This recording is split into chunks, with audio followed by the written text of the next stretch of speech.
7h, 9h, Europe 1 matin. 7h46, l'heure de retrouver la plage culture d'Europe 1 matin. D'abord les livres avec Nicolas Caro. Mon cher Nicolas, alors donc vendredi, on le sait, c'est roman culte, et vous nous parlez aujourd'hui de La Conjuration des imbéciles de John Kennedy Toole. Oui, John Kennedy Toole, un Américain, il s'est suicidé en 69 sans jamais avoir trouvé d'éditeur pour son livre. Il se prenait pour un écrivain raté, mais La Conjuration des imbéciles a finalement été publié en 1980 aux États-Unis. Il a été vendu depuis à des millions d'exemplaires, a même obtenu le prix Pulitzer en 81. C'est sa mère, après sa mort, qui a décidé de ne pas en rester là et qui a fait le pied de grue chez les éditeurs. Comme quoi, il ne faut jamais sous-estimer la détermination d'une maman. Mais Nicolas, qu'est-ce qui a tellement plu au lecteur dans ce bouquin ? Sans doute la férocité joyeuse. Ouais. C'est un livre à la fois drôle et cruel, l'histoire d'un certain Ignatius Reilly à la Nouvelle-Orléans, un personnage plutôt odieux, un spécialiste de littérature médiévale qui vit encore chez sa mère à plus de 30 ans. Il est un peu négligé, il porte en permanence une vieille chemise canadienne et une casquette à oreilles. Il déteste à peu près tout et tout le monde, ne supporte pas son époque, voit des complots partout.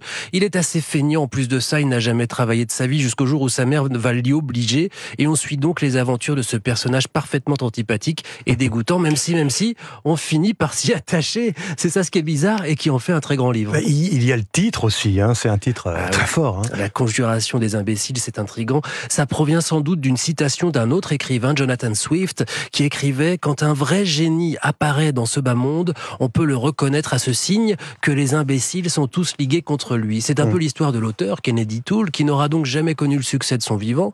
La malédiction du livre continue d'ailleurs pour son adaptation au cinéma. De nombreux projets sont tombés à l'eau. Une fois, c'est l'acteur principal qui est mort. Une autre, c'est l'ouragan Katrina qui a dévasté la Nouvelle-Orléans où devait se tourner le film. J'en passe, mais de toute façon, on a le roman. C'est l'essentiel. Merci Nicolas Caro. La Conjuration des imbéciles de John Kennedy Toole. Merci Nicolas. Et Nicolas qu'on retrouve dimanche de 19h à 20h sur Europe 1 pour La Voix et Livre, l'émission littéraire où on retrouve les conseils jeunesse avec Héloïse Goua. Il y aura les BD aussi avec Sébastien Bordenave. Et vous allez visiter la bibliothèque de Laurent Gounel et puis hommage à Bernard Pivot. On va rediffuser une interview qu'on avait faite. Rendez-vous dimanche dès 19h sur Europe 1. Ombline Roche, c'est à vous. Votre sujet aujourd'hui, Ombline, c'est un incroyable coffret sur Charles Aznavour, disponible dès aujourd'hui. Oui, imaginez une intégrale de 1800 titres, 1806 précisément, enregistrés dans toutes les langues, en studio et en public. L'ensemble de l'œuvre de Charles Aznavour, compilé pour débuter les célébrations autour du centenaire de sa naissance, le 22 mai prochain. Hier encore, j'avais 20 ans, je caressais le temps et jouais de la vie, comme on joue de l'amour, et je vivais la nuit, sans compter sur mes jours qui fuyaient dans le temps. J'ai fait tant de projets qui sont restés en l'air, j'ai fondé tant d'espoirs qui se sont envolés.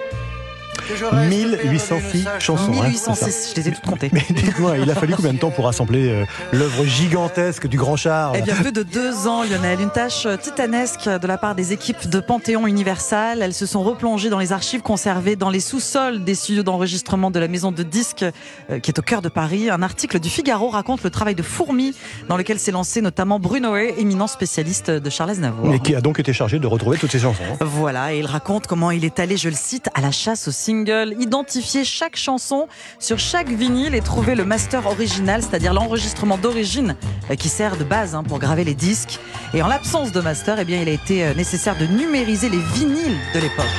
Viens voir les comédiens, voir les musiciens, voir les magiciens qui arrivent. Viens voir les comédiens, voir les musiciens, voir les magiciens qui arrivent, les comédiens. Ce qui révèle de la prouesse également, Ombline, c'est d'avoir réussi à remettre la main sur les enregistrements, mais à l'étranger oui, cette fois. Absolument, des courageux globetrotters en plus d'être détectives aguerris pour dénicher les disques de Charles Aznavour, publiés depuis les années 60 au Japon, en Bulgarie ou encore en Italie. Dans le Figaro toujours, le chasseur de trésors Bruno Hay explique chaque pays avait ses titres préférés et rarement les mêmes. Io vi parlo di un tempo che in questo momento non ha più valore. Vi parlo di Montmartre, dei fiori di lilla sbocciati alle finestre Charles Aznavour en italien. Magnifique, Vous l'avez deviné, magnifique. avec la bohème. Voilà, la totalité des enregistrements de Charles Aznavour donc retrouvés, restaurés, retravaillés. Les concerts avec les pochettes d'origine, les disques pour enfants, les instrumentaux originaux, un coffret historique vendu dès aujourd'hui dans le monde entier. Et pour rappel, le biopic Monsieur Aznavour réalisé par Grand Corps Malade et Mehdi Dir avec Tahar Rahim devrait sortir au cinéma l'automne prochain. Emmenez-moi au bout de la terre, emmenez-moi au pays des merveilles. Il me semble que la misère serait moins pénible au soleil. Alors je sais pas vous, mais moi le biopic sur Charles Aznavour, j'ai vraiment hâte. Hein. Oui, Vraiment non, de voir annoncé ça. pour l'instant en octobre, Ouais, mais la date encore n'est pas précise. Mais on va vite y être, on va vite y être. Oui. Merci Omblin Roche. Merci. Merci Nicolas Caro, à lundi.